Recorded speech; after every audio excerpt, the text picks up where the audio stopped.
2026년 6.3 지방선거에서 투표용지 부족이라는 초유의 사태가 벌어졌습니다. 이번 투표용지 부족 사태는 서울의 14개 투표소 등 전국의 67곳에서 발생한 것으로 드러나고 있습니다. 이 중에서 가장 큰 문제가 된 송파구 투표용지 부족 사태를 살펴보겠습니다. 중앙선관위는 이번 투표용지 부족 사태의 원인에 대해 해명하길 이번 선거부터 전체 유권자 수의 50%만 투표용지를 인쇄했기 때문이라고 말했습니다. 그러나 이것은 답변이 되질 못합니다. 송파구의 총 유권자 수는 56만 5,638명이므로 여기에 50%를 인쇄했다면 28만 2,800여 장의 투표용지를 인쇄했을 것입니다. 송파구의 전체 투표율은 65.82%, 그러나 사전투표율 23.38%를 제외하면 당일 투표율은 42.43%이므로 7.57%의 여분, 즉 42,000장 정도의 투표용지 여분이 남아 있어야 하는 것입니다. 실제 언론들도 4만여 장이 남아 있었다고 보도하고 있습니다. 그런데 왜 송파구에선 투표용지 부족 사태가 벌어졌을까요?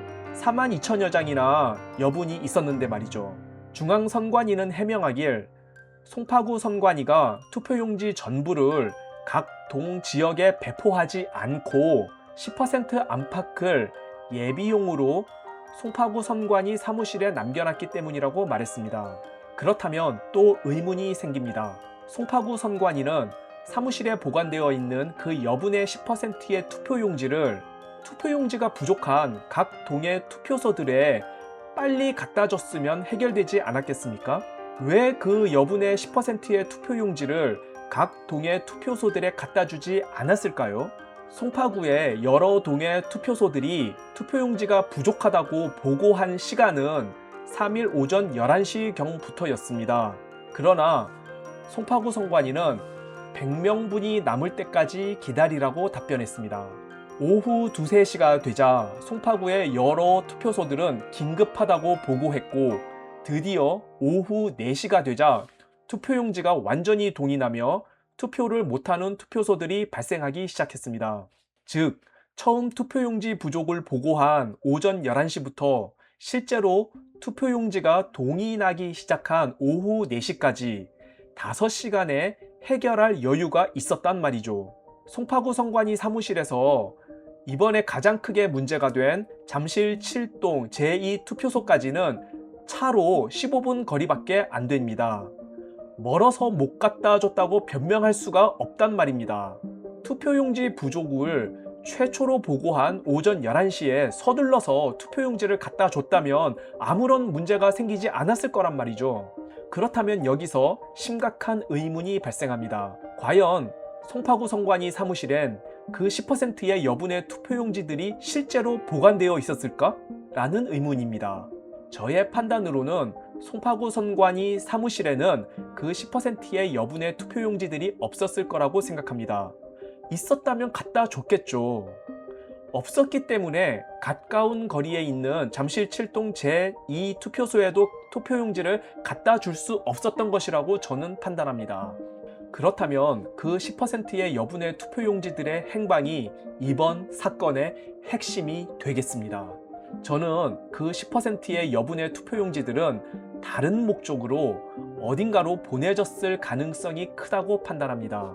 정직한 국민의 여론을 전혀 반영하지 않는 거짓된 여론조사들은 줄곧 정원호가 쉽게 오세훈을 이길 거라는 이상한 여론조사들을 발표했었습니다. 그리고 투표 당일에 나온 출구조사 역시 정원호 51.4% 대 오세훈 46%로 정원호가 쉽게 이기는 것으로 나왔습니다. 그런데 실제 투표를 까보니 예상보다 너무 많은 서울 시민들이 오세훈에 투표했던 것입니다.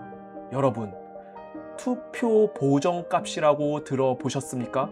투표 보정값. 2020년 4.15 총선 때부터 대규모의 총체적 부정선거가 벌어졌다는 강력한 의혹이 있었습니다. 2016년 20대 총선 때까지는 사전투표와 당일 투표의 득표율 차이가 1, 2%밖에 차이가 나지 않았습니다. 이것이 정상이죠. 같은 국민이 사전투표를 하고 당일투표를 하는데 사전투표 때는 이 당을 더 많이 찍고 당일투표 때는 저 당을 더 많이 찍는 식의 차이가 많이 날 수가 없지 않습니까? 그런데 2020년 21대 4.15 총선 때부터 사전투표와 당일투표의 득표율 차이가 10에서 16%로 벌어지기 시작했습니다. 정확하게 민주당은 사전투표에서 당일투표보다 10에서 16%를 더 얻었고 당시 미래통합당, 현 국민의힘당은 사전투표에서 10에서 16%가 마이너스가 된 것입니다. 이것은 정확히 미래통합당의 사전투표에서 10에서 16%의 숫자를 빼내어 민주당의 사전투표 숫자에 그대로 더한 것과 같은 통계 수치로 나타났습니다. 2023년 강서구청장 보궐선거 결과를 보겠습니다. 권수정, 권혜인, 김유, 고영일 등 다른 당 후보들은 사전투표와 당일투표의 차이가 1%도 나지 않습니다. 이것이 정상입니다. 그런데 민주당의 진교훈은 사전투표가 당일투표보다 17.2%나 높고 반대로 국민의힘의 김태우 후보는 16.5%가 낮았습니다. 이것은 김태우의 사전투표 수치를 빼내어 그대로 진교훈 쪽에 집어넣었다는 의심이 강하게 느껴지는 부분입니다. 다시 2020년 4.15 총선으로 돌아오겠습니다. 정확하게 미래통합당의 사전투표 10에서 16%를 빼내어 민주당의 사전투표로 갖다 넣었다는 강력한 의심이 생기지 않습니까? 서울의 120개 지역구 모두 이런 현상이 나타났습니다. 단 한 곳도 예외 없이 120개 지역구 모두 한두 지역구에서 사전투표와 당일투표의 차이가 10에서 16% 정도가 날 수는 있습니다. 그러나 120개 지역구 전부가 그런 현상이 나타난다는 것은 자연계에서 통계학적으로 불가능한 현상입니다. 이것을 분포도 그래프로 그리면 이렇게 나타납니다. 이 그래프는 사전투표와 당일투표의 득표율 차이를 분포도로 그린 것입니다. 정상적인 통계 법칙을 따른다면 왼쪽의 20대 총선처럼 사전투표와 당일투표의 차이가 0쪽으로 집중돼야 합니다. 그러나 21대 총선 때부터 다른 당들은 0쪽으로 집중되는 데 반해 민주당과 미래통합당은 극단적으로 분포도가 나뉘는 현상을 보입니다. 민주당은 플러스 10에서 16%를 더 얻는 쪽으로 오른쪽에 분포가 형성되어 있고 당시 미래통합당, 현 국민의힘당은 마이너스 10에서 16%를 얻는 쪽으로 왼쪽에 분포되어 극단적으로 갈라지는 현상을 보였습니다. 바로 10에서 16%의 보정값이 적용된 부정선거라는 강력한 의심이 생기는 것입니다. 사전투표에서 민주당 쪽엔 각 지역별로 10에서 16%를 더하고 국민의힘 쪽에선 10에서 16%를 빼내면 양쪽을 합하여 20에서 32%의 차이가 나게 됩니다. 바로 사전투표에서 한쪽에는 10에서 16%를 더하고 다른 쪽에는 마이너스 10에서 16%를 하여 총 20에서 32%의 차이를 만들어내면 민주당이 3분의 2의 의석을 가져올 수 있는 보정값입니다. 이번 서울시장 선거에서 부정선거를 기획한 어떤 세력은 아마도 각 지역별로 10에서 20% 정도의 보정값을 잡지 않았을까 예상합니다. 민주당 성향이 강한 지역엔 10%, 송파구, 서초구, 강남구처럼 국민의힘당 성향이 강한 지역엔 20% 정도의 보정값을 잡지 않았을까 예상합니다. 즉, 오세훈의 사전투표에서 20%를 빼고 정원호의 사전투표에 20%를 더하는 것입니다.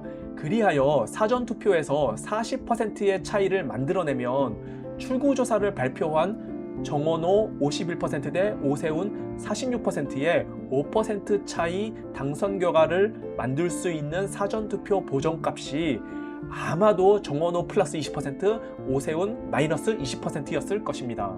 그런데 예상을 빗나가고 말았습니다. 송파구, 서초구, 강남구 구민들이 예상을 훨씬 뛰어넘어 당일 투표에서 오세훈에게 완전히 몰표를 했습니다. 특히 송파구를 보겠습니다. 풍납 1동, 정원호는 사전투표에서 당일 투표보다 29%를 더 얻었지만 오세훈은 정확히 마이너스 29%를 얻었습니다. 풍납 2동, 거여 1동, 거여 2동, 마천 1동, 마천 2동 전부 다 100% 전부 다 정원호는 사전투표에서 당일투표보다 30%가량을 더 얻었지만 오세훈은 사전투표에서 마이너스 30%를 얻었습니다. 이런 일이 통계학적으로 가능합니까? 이런 게 정말 가능합니까?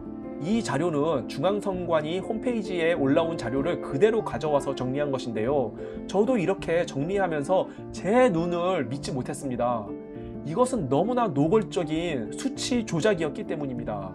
이렇게 송파구, 서초구, 강남구 등에서 예상 밖으로 당일 투표에서 오세훈 쪽으로 몰표가 나왔기 때문에 부정선거를 기획한 세력은 원래 계획했던 20% 정도의 보정값으로는 정원호를 당선시키기 어렵다는 계산이 나왔을 것입니다. 30% 이상의 보정값을 넣어야 했던 것이죠. 그래서 그 차이만큼을 메워야 했기 때문에, 즉 그 차이만큼 정원호가 기표된 당일 투표지를 조작해서 더 넣어야 했기 때문에 원래 예비로 갖고 있어야 했던 10%의 여분의 투표용지를 어딘가로 가져가서 조작을 하려고 했던 것이 아닌가 추측이 되는 것입니다. 그래서 송파구 선관위 사무실에는 그 10%의 여분의 투표용지가 없었던 것이죠. 이미 다른 데로 가져가서 정원호로 기표하는 조작을 해야 했으니까요. 그래서 잠실 7동 제2투표소 등 여러 투표소들의 부족한 투표용지를 가져다 줄 수가 없었던 것이 아닐까 예상해 볼 수 있는 것입니다. 또 다른 가설로는 많은 사람들이 화면에서 보이는 것과 같은 정원호와 오세훈 두 후보만 인쇄가 된 투표용지를 받았다고 얘기하고 있습니다. 원래는 6명의 서울시장 후보가 모두 인쇄된 투표용지가 정상적인 투표용지잖아요. 그런데 오른쪽과 같은 두 사람만 인쇄된 투표용지를 많은 사람이 투표소에서 받았다고 말하고 있습니다. 그래서 어쩌면 송파구 선관위에 보관되어 있던 투표용지가 오른쪽에 이상한 투표용지가 보관되어 있었기 때문에 그 부족한 투표용지들을 가져다 줄 수 없었다는 주장도 있습니다. 여하튼 이번 6.3 지방선거는 완전한 부정선거입니다. 그동안 회자되어 왔던 2020년 4.15 부정선거, 2024년 4.10 부정선거들이 드디어 그 거짓과 부패의 무게를 견디지 못하고 완전히 국민 앞에 여실히 드러나며 터져나온 것으로 저는 생각합니다. 이제 우리들은 이런 사진을 보면 부정선거가 벌어졌을 가능성이 굉장히 크다고 느낄 수 있어야 합니다. 우리는 투표할 때 투표지를 접어서 투표함에 넣기 때문에 이런 사진과 같은 약간의 쭈글쭈글한 불규칙성이 보이는 투표지 묶음들이 나와야 합니다. 그러나 너무나 많은 개표 현장, 재검표 현장들에서 이러한 완전히 벽돌 같은 이질적인 규칙성을 보이는 신권 투표지들이 수만 장, 수십만 장씩 쏟아져 나왔던 것입니다. 부정선거는 반드시 있습니다. 이번에 온 국민 앞에 그 실체가 드러난 것은 정말 하나님께서 이 나라에 은혜를 베푸셨다고 저는 생각합니다. 이제 오세훈 시장은 당장 내일부터 이번 6.3 지방선거는 전면 무효라고 선포하십시오. 당신의 서울시장 자리는 부패한 정치인들을 막아달라고 서울 시민들이 당신을 뽑아준 것이지, 이 부패한 정치 구조 속에서 저들과 같이 호의호식하라고 당신을 서울시장으로 뽑아준 것이 아닙니다. 국민의 명령입니다. 당장 내일부터 6.3 지방선거는 전면 무효라고 선포하십시오. 그리고 한동훈에게도 말합니다. 부정선거라는 거대한 전체주의의 거악 앞에 대한민국이 풍전등화 같이 아슬아슬하게 버티고 서 있습니다. 그런데 당신이 지금 장동혁이 몰아내려고 당권 투쟁에 신경 쓰고 있을 때입니까? 정신 차리십시오. 당신도 내일부터 당장 부정선거 특검 및 국정조사가 시작되도록 당신의 모든 법학 지식과 사법 경력을 쏟아 부으십시오. 오세훈, 한동훈, 장동혁은 부디 서로 힘을 합치십시오. 그리고 황교안, 민경훈, 고노영, 박주현 등 오랫동안 부정선거와 싸워왔던 분들과도 이제는 모두 힘을 합쳐 부정선거를 이 나라에서 뿌리 뽑으시길 바랍니다. 감사합니다.